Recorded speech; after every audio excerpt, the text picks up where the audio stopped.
उत्तर भारत के एक छोटे से गांव में रामू नाम का किसान रहता था। उसका जीवन बेहद साधारण और संघर्षों से भरा हुआ था। रामू के पास मात्र 2 बीघा जमीन थी, जिसमें वह अपने परिवार का पालन पोषण करता था। परिवार में बूढ़े माता पिता, पत्नी सीता और 2 छोटे बच्चे थे। बारिश का भरोसा नहीं, मिट्टी बंजर और बाजार में अनाज के दाम बहुत कम, इन सब कारणों से उसका जीवन हमेशा तंगी में बीतता। रामू की सुबह सूरज निकलने से पहले शुरू होती। वह खेत में बैल जोतता, मिट्टी तैयार करता और बीज बोता। बारिश हो या धूप, उसने कभी आलस्य नहीं किया। फिर भी उसकी फसल कभी कीड़ों से नष्ट हो जाती तो कभी ओलावृष्टि से। गांव के बड़े किसान जब ट्रैक्टर और मशीनों से खेत जोतते तो रामू पुराने हल और बैलों के सहारे काम करता। गांव के लोग अक्सर कहते, रामू अब खेती में कुछ नहीं रखा, शहर जाकर मजदूरी करो।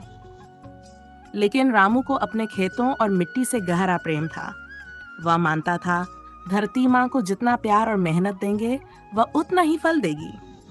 एक साल बारिश इतनी कम हुई कि तालाब सूख गए और फसलें सूखकर खाक हो गई। रामू पर कर्ज बढ़ गया। साहूकार रोज पैसे मांगने आता और ब्याज जोड़ता जाता। उस कठिन समय भी रामू ने हार नहीं मानी। वह रोज सुबह उठकर गांव के पास के जंगल से सूखी लग लाता और उन्हें बेचकर घर चलाता। पत्नी सीता भी गांव के घरों में काम करके कुछ पैसे कमाती। रामू के बच्चे गांव के सरकारी स्कूल में पढ़ते थे। गरीबी के बावजूद रामू ने उनकी पढ़ाई कभी नहीं छोड़ी।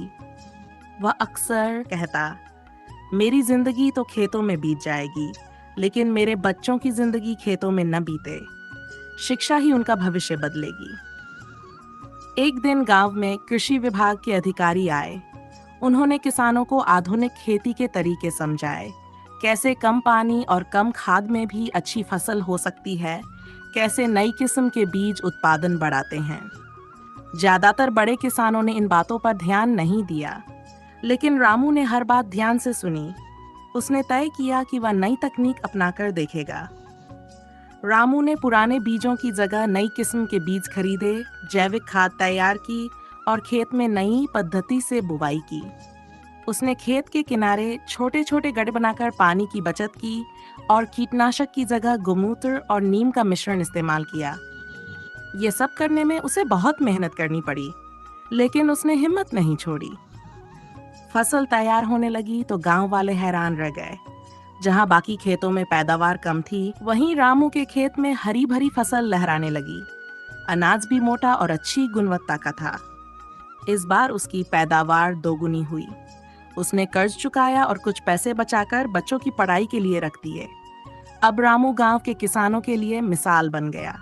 लोग उससे खेती के तरीके सीखने आने लगे। रामू ने भी अपना ज्ञान बांटना शुरू किया।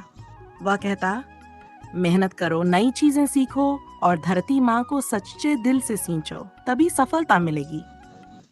समय बीतने के साथ रामू की आर्थिक स्थिति सुधरने लगी। उसने खेतों में एक छोटा सा ट्यूबवेल लगवाया, गाय भैंसे खरीदी और जैविक खाद बेचकर अतिरिक्त आय भी शुरू की।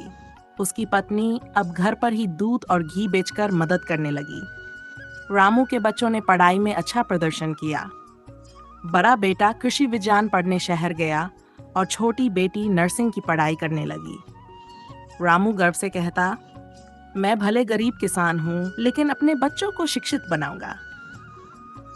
कुछ सालों बाद जब गांव के लोग सूखे से परेशान थे, तब रामू ने तालाब खुदवाने और पेड़ लगाने का अभियान शुरू किया। उसने अन्य किसानों को भी पानी बचाने और जैविक खेती अपनाने के लिए प्रेरित किया। उसकी मेहनत रंग लाई और धीरे धीरे गांव में हरियाली लौट आई।